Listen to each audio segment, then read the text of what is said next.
அனைவருக்கும் என் அன்பான வணக்கம். நான் எப்பயுமே சொல்றப்ப அனைவருக்கும் என் அன்பான வணக்கம், அன்பான வணக்கம்னு எப்பயுமே நான் சொல்றது. ஏன்னு கேட்டீங்கன்னா, இந்த பிரபஞ்சத்தோட, இந்த உலகத்தோட அஸ்திவாரமே அன்பு தான். ஒருத்தர் இன்னொருத்தர் மேல வைக்கக்கூடிய அன்பு, ஒருத்தர் இன்னொரு ஜீவன் மேல வைக்கக்கூடிய அன்பு, ஒருத்தர் இந்த பூமி மேல வைக்கக்கூடிய அன்பு.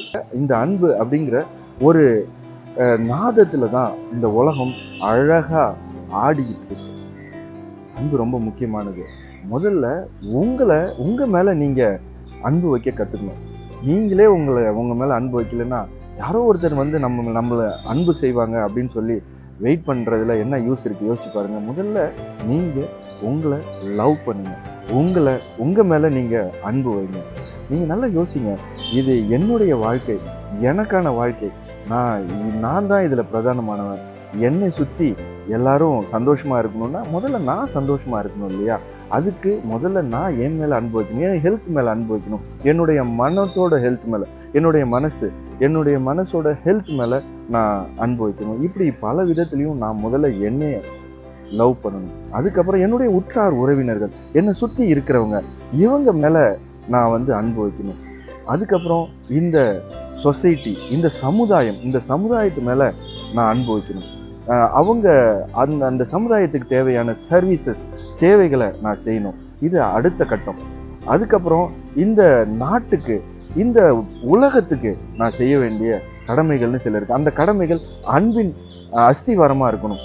அன்பின் காரணமா நான் செய்யக்கூடிய கடமைகள்னு சில கடமைகள் இருக்கு.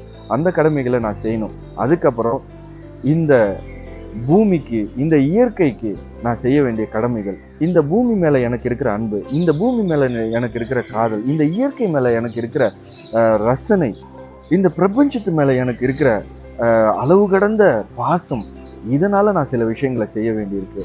வேதாத்ரி மகரிஷி இந்த 5 கடமைகளை நம்மளுக்கு சொல்றாரு. இந்த 5ஐயும் கடமைகளா வேதாத்ரி மகரிஷி சொல்றாரு. முதல்ல தனக்கு செய்யக்கூடிய கடமை, அதுக்கப்புறம் நம்மளுடைய உற்றார் உறவினர்களுக்கு செய்யக்கூடிய கடமை, அதுக்கப்புறம் இந்த சமுதாயத்துக்கு செய்யக்கூடிய கடமை, இந்த நாட்டுக்கு செய்யக்கூடிய கடமை, இந்த உலகத்துக்கு செய்யக்கூடிய கடமை, இந்த இயற்கைக்கும் இந்த பூமி பந்துக்கும் செய்யக்கூடிய கடமைன்னு சொல்லிட்டு நம்மளுடைய கடமையை 5 வகையா பிரிக்கிறார்.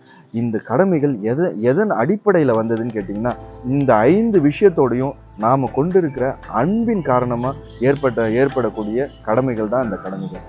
அன்பை கொண்டுதான் இந்த உலகத்தை ஆளலாம். அன்பை கொண்டுதான் நம்மளை நாமளே ஆள முடியும். அன்பை கொண்டுதான் நம்மளை சுத்தி இருக்கிற எல்லா மனிதர்களையும் நாம அன்பால் ஆள வேண்டும். சிந்தித்து செயல்படுங்கள். அனைவருக்கும் வணக்கம். வாழ்க வளமுடன்.